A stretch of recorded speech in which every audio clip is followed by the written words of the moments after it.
Okay देखो, सारे बात मैंने यहाँ नोट कर दी है। एग्जाम में ये पूछा जाता है कि लोहा का निष्कर्षण कैसे किया जाता है। हम लोग तीन इंपॉर्टेंट क्वेश्चन है, तीन। एक लोहा का निष्कर्षण, एक्सट्रैक्शन ऑफ आयरन, और दूसरा है तांबा का निष्कर्षण, extraction of copper, and third है एल्युमिनियम का निष्कर्षण। Okay, extraction of aluminium.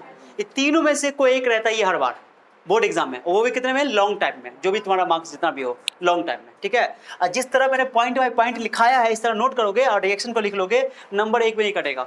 कुछ भी नहीं करना है, इंपॉर्टेंट पॉइंट मेन जो है इसका रिएक्शन है। क्या है? तो आज हम लोग कर लेते हैं इसमें लोहा का निष्कर्षण। अभी इस लेक्चर में कर लेते हैं लोहा का निष्कर्षण, एक्सट्रैक्शन ऑफ आयरन, ठीक है। अब तुमको याद होगा आयरन हम लोग एक और तरीके से ऑब्टेन कर चुके हैं, थर्माइट रिएक्शन से, याद है? उसमें भी लोहा लेस कर सकते थे, एल्युमिनियम से रिएक्शन करवाए थे, याद है कि नहीं? Fe2O3 का एल्युमिनियम जो है वो Fe2O3 से ज्यादा रिएक्टिव होता है, तो Fe2O3 को वो ऑक्सीडाइज कर देता है, रिड्यूस कर देता है। क्या कर देता है? याद आया था, मैंने बताया था वहां पे मेटल ही रिड्यूसिंग एजेंट की तरह काम करता है। तो उस तरह भी ऑब्टेन करते हैं, तो थर्माइट रिएक्शन बोले, थर्माइट रिएक्शन लिख दोगे। बट एक और तरीका, ये जो निष्कर्षण पूछेगा तो तुमको इस तरीके से करना। जो आयरन ऑब्टेन किया जाता है इंडस्ट्री लेवल पे, उसमें बहुत बड़ा भट्टी होता है, बहुत बड़ा भट्टी। क्या होता है? भट्टी, जिसमें गर्म किया जाता है। अरे आयरन जो तुम्हारा आयरन है उसका जो ऑक्साइड फॉर्म है, कौन फॉर्म है? और उसमें से उसको ऑक्सीजन को क्या करना है? हटाना है, मैंने उसको रिड्यूस करना है, रिडक्शन करवाना है। ये नहीं करवाओगे? जो प्रोसेस होता है मेटलर्जी का पहला प्रोसेस क्या है? कंसंट्रेशन। कंसंट्रेशन कर लिया, Fe2O3 हेमाटाइट उसका मेन ओड है। ओके, जो तुम्हारा आयरन प्राप्त किया जाता है ना, आयरन जनरली किससे प्राप्त किया जाता है? हेमेटाइट्स जनरली। वैसे और भी ओड है, बट मेन ओड कौन है उसका? Main hematite. तो मैंने लिखा सारी बात को, मैंने पॉइंट बाय पॉइंट लिखा है ताकि तुमको तो याद भी हो जाए और लिखने में सॉल्व हो। तो देखो क्या लिखा हुआ है, लोहा का निष्कर्षण मुख्यतः इसके प्रमुख है हेमेटाइट से किया जाता है। पहले ओड उसके लिख दिया हमने, किधर लिख दिया? उसके बाद उसका सबसे पहला स्टेप क्या है कि सांद्रण करना है, कंसंट्रेशन करना है। क्या करना है? मैंने उसको धोना है, सफाई करना, उसका सफाई करोगे ना, क्योंकि उसमें गंदगी होगा कुछ, सफाई करना है। तो दर्ब चालित धुलाई से, यानी कि हाइड्रोलिक वाशिंग से पानी मारेंगे, उस पर झटका देंगे, तो जो क्या बोलते हैं आयस के हल्के कण होंगे वो चले जाएंगे और भारी कण वहीं पर रुक जाएंगे। ये नहीं बताया था मैंने? जो या भारी कण होगा तो भारी कण होता चलेगा, हल्का रुक जाएगा, यानी कि हल्की भारी डेंसिटी के डिफरेंस पे आधारित होता है। ओके, तो झटका मारेंगे, पानी का बहाव करेंगे स्लोप पर, और आयस के हल्के कण चले जाएंगे और ये जो है भारी जो अशुद्धि के कण होंगे वहीं पे रुक जाएंगे, तो अलग हो जाएगा। समझाया बात को? तो उसको बोलते हैं दर्ब चालित धुलाई, या इसको गुरुत्वीय पृथक्करण विधि बोलते हैं, गुरुत्वीय पृथक्करण विधि। ओके, अंग्रेजी में बोलते हैं हाइड्रोलिक वॉशिंग, या इसको एक और बोलते हैं ग्रेविटी सेपरेशन मेथड, इसी का नाम है। इसका एक और नाम बोले थे, याद है? हाँ, लेविगेशन, लेविगेशन भी होता है इसका नाम, मैंने बोला था, ठीक है, 3 नाम, ठीक है। चलो कोई बात नहीं है, हो गया, ये समझ आ गया। तो अंग्रेजी में मैंने वही बात को लिख दिया, कोई दिक्कत है ना? सांद्रित हेमेटाइट, आप जब आयस सांद्रित हो गया है तो हम लोग क्या बोले थे, उसको ऑक्साइड में कन्वर्ट करना। ऑक्साइड में ऑलरेडी है ये, निस्तापन और भर्जन करना होता है ना, कैल्सिलेशन और रोस्टिंग। सेकंड ऑप्शन क्या था? उसको ऑक्साइड में कन्वर्ट करना है, सेकंड स्टेप जो था मेटलर्जी का। तो सेकंड ऑक्साइड में ऑलरेडी है ये, क्या? तो हमको इसको कुछ कन्वर्ट करने की जरूरत ऑक्साइड में नहीं है। अब थर्ड स्टेप क्या था? रिडक्शन। क्या चीज था? रिडक्शन कर लेंगे। क्या कर लेंगे? रिडक्शन। तो रिडक्शन करो, तो रिडक्शन करने के लिए भाई क्या करना पड़ेगा? इसको रिडक्शन के लिए गर्म करना पड़ता है। क्या करना पड़ता है? अब रिडक्शन मैंने बताया था कि कार्बन की हेल्प से, कार्बन अच्छा रिड्यूसिंग एजेंट है और उससे थोड़ा weak reducing agent carbon monoxide है, तो दोनों यहाँ पे इस्तेमाल हो जाएगा, दोनों।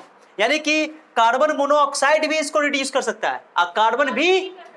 तो हम लोग क्या करते हैं कि रिडक्शन करवाने के लिए बात या भट्टी में लेकर इसको गर्म तो करना पड़ेगा। गर्म करने से बिना गर्म के काम नहीं चलेगा, गर्म करेंगे तब तो उसका बॉन्ड टूटेगा ऑक्सीजन और मेटल के बीच का। ऑक्सीजन और मेटल में अच्छा प्यार है कि नहीं है? क्योंकि ऑक्सीजन मोड इलेक्ट्रोनेगेटिव है, ये मेटल है, मेटल और नॉन मेटल के बीच में अच्छा प्यार होता है, अच्छा स्ट्रॉन्ग बॉन्ड होता है। तो बॉन्ड होता है, उसको तोड़ने के लिए गर्म तो करना पड़ेगा, बिना गर्म के काम गर्म तो करना पड़ता है। बड़की भट्टी होती है, अब मेटल के बड़े बड़े टुकड़े को, यानी कि हेमेटाइट को पीस करके एकदम पाउडर फॉर्म मिला करके इसको इसमें क्या करके डालते हैं। लेकिन उसमें क्या करते हैं कि Fe2O3 के साथ कार्बन भी डाल देते हैं, कोक, कार्बन, कोयला वैला। ओके, कोक कहते हैं इसको, कुछ कहते हैं इसको, इसका केमिकल फॉर्म का नाम जो है कोक है। क्या नाम है? कोक बोलते हैं। कोक मतलब कार्बन, समझे बात को? कोक के साथ और उसके बदले में एक और केमिकल कैल्शियम कार्बोनेट यानी लाइमस्टोन, चूना पत्थर डाल देते हैं इसके अंदर, चूना पत्थर, समझे बात को? लाइमस्टोन बोलते हैं इसको, कैल्शियम कार्बोनेट यानी लाइमस्टोन। भेजा में गया ये बात? अच्छा से मिला करके मिक्सचर को इसमें क्या करते हैं? डाल देते हैं। भेजा में गया? अब इस भट्टी में डाल देते हैं। भट्टी में जो है क्या खास बात है कि भट्टी में गर्म करोगे तो नीचे बहुत हाई टेम्परेचर होता है और ऊपर टेम्परेचर धीरे क्या होता है? घटता जाता है। जैसे ऊपर से नीचे आओगे ना तो टेम्परेचर बढ़ते जाएगा। तो मैंने लिखा टेम्परेचर इंक्रीजेज।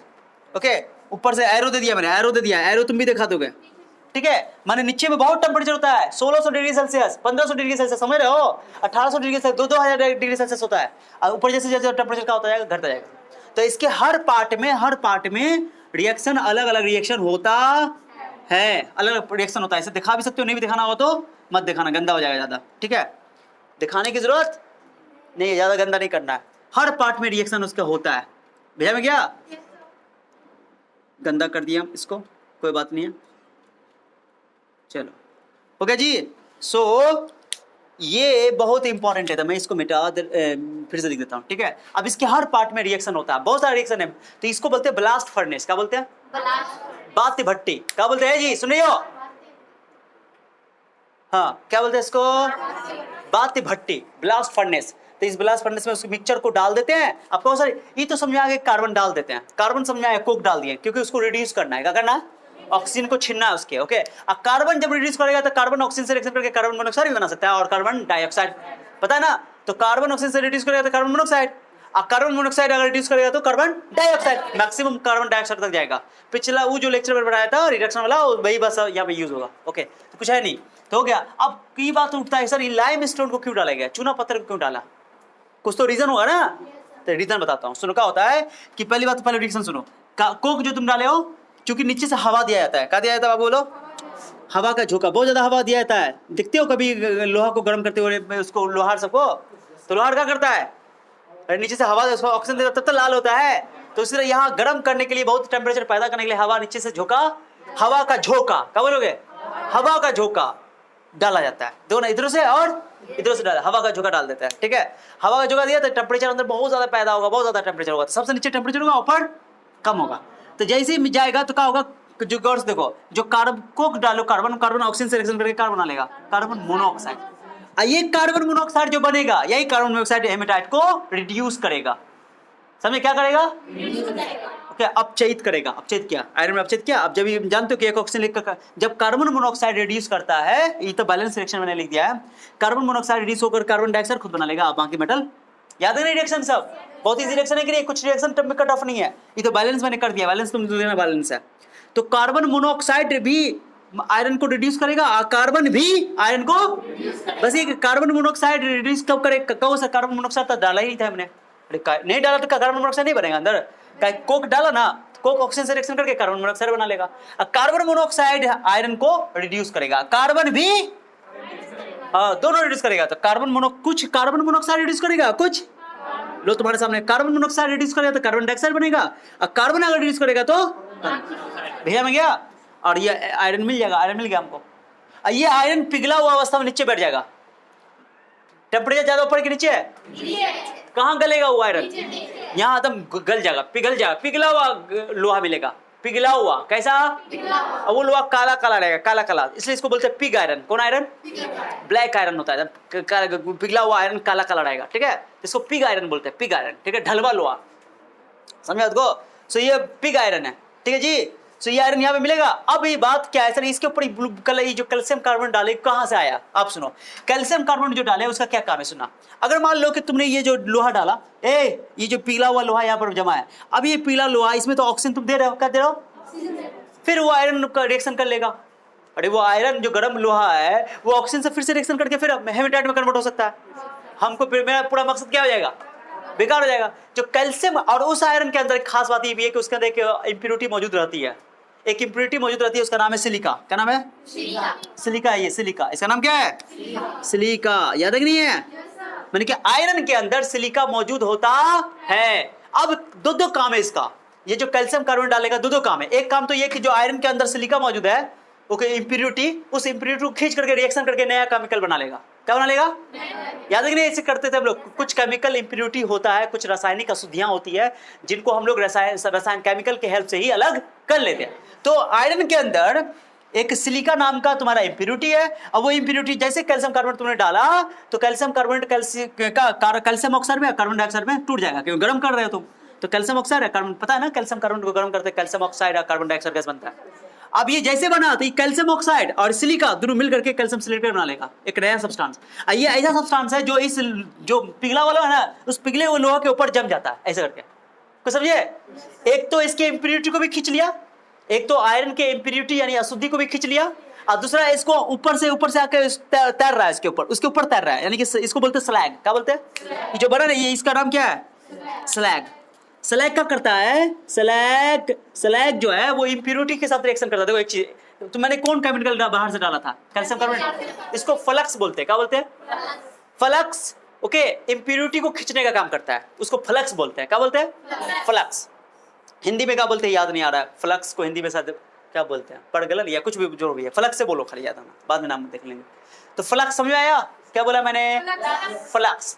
तो कैल्शियम कार्बोनेट क्या करेगा कि इम्प्योरिटी को खींच के लाएगा उसके अंदर से। पहली बात ये फ्लक्स, अब फ्लक्स डालोगे तो फ्लक्स उसके अंदर जो तुम्हारा इम्प्योरिटी होगा उसके साथ रिएक्शन करके, फ्लक्स इम्प्योरिटी से रिएक्शन करके एक नया केमिकल बनाएगा। स्लैग कहते हैं उसको। क्या बोलते हैं? स्लैग। क्या बोलते हैं? जल्दी बोलो।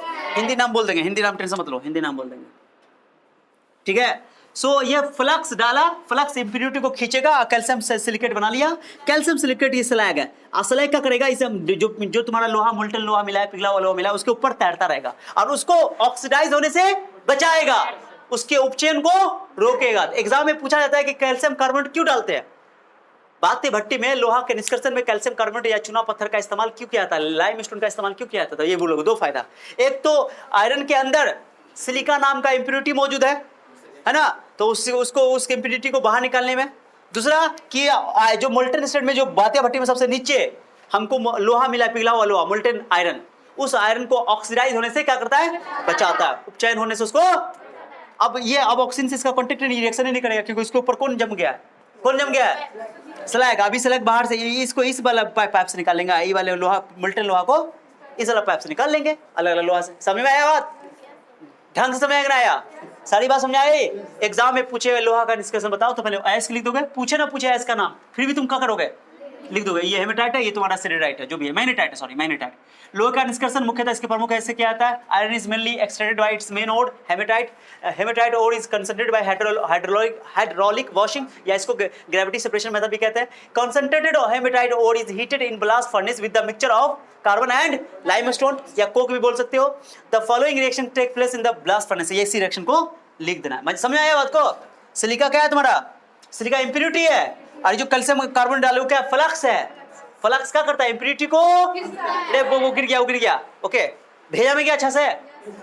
तो मेरे हिसाब से लोहा का गिर गया, उठाओ ना ढोल, बताओ। फ्लक्स क्या करता है? इम्प्योरिटी को खींच के लाता है। फ्लक्स को हिंदी में बोलते हैं दराबक। हिंदी में क्या बोलते हैं?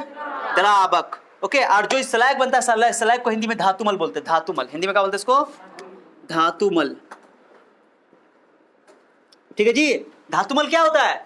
वो जो धातुमल वो केमिकल है, जब फ्लक्स को मिलाते हैं, तब फ्लक्स और इम्प्योरिटी रिएक्शन करके जो बनाता है ना, उसी को बोलते हैं स्लैग। स्लैग क्या होता है बोलो जल्दी?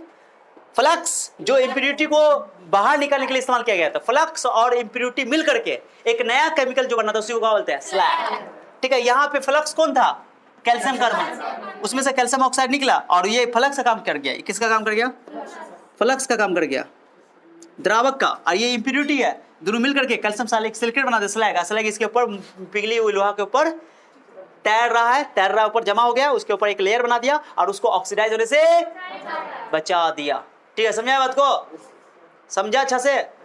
ये पॉइंट, ये जैसे मैंने फिगर बनाया ना, ज्यादा टफ फिगर नहीं बनाओ। ये बात लिख देना लैंग्वेज में कि टेम्परेचर बढ़ते जाता है ऊपर से नीचे, नीचे में टेम्परेचर सब ज्यादा होता है। ओके, और ये फिगर बना दोगे, मिक्सचर डाल दोगे पूरा, जैसे मैंने लिखा है इसी तरह ये रिएक्शन लिख दोगे। सबसे इंपॉर्टेंट क्या है? एग्जाम में पूरा नंबर मिलेगा, गारंटी। खाली रिएक्शन से लिखोगे। अब देखो, हेमेटाइट का रिएक्शन कार्बन मोनोऑक्साइड भी करेगा और कार्बन भी करेगा। कार्बन मोनोऑक्साइड करेगा तो कार्बन डाइऑक्साइड गैस बनाएगा, और कार्बन करेगा तो कार्बन मोनोऑक्साइड बनेगा। समझे बात को? कोई दिक्कत? वो मैंने पिछला लेक्चर जो पढ़ाया था रिडक्शन वाला, उसमें पूरा बात मैंने बताया था। कोई दिक्कत किसी को? कोई दिक्कत? फ्लक्स को हिंदी में द्रावक बोलते हैं। क्या बोलते हैं? दिख रहा है जी मोबाइल में? कट गया? कोई बात नहीं, फ्लक्स लो ना, यहाँ पर लिख देते फ्लक्स, छोड़ो ना, हटाओ ना। फ्लक्स समझ में आ गया ना? फ्लक्स लो, द्रावक लिख देते, द्रावक का चीज द्रावक। दिख रहा है अब? चलो, द्रावक समझ आया। और कैल्शियम सिलिकेट क्या है? ये स्लैग है। स्लैग मतलब इन्हें को स्वैग नहीं, स्लैग है। हाँ, स्लैग मतलब वो केमिकल जो उसके ऊपर तैरता रहेगा, एयर का झुका। यही फिगर बना देना, इसका नाम है ब्लास्ट फर्नेस। क्या नाम है?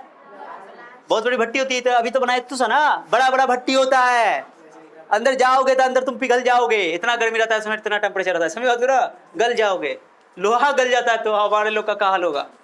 ठीक है चलो इसको नोट कर लो, एकदम डिट्टो उतार देना, हिंदी इंग्लिश दोनों में। ओके, हिंदी वाले बच्चे हिंदी में, इंग्लिश वाले बच्चे इंग्लिश में, पूरा जबरदस्त लिखा हुआ है। ओके ओके, नोट कर लो, दैट्स ऑल।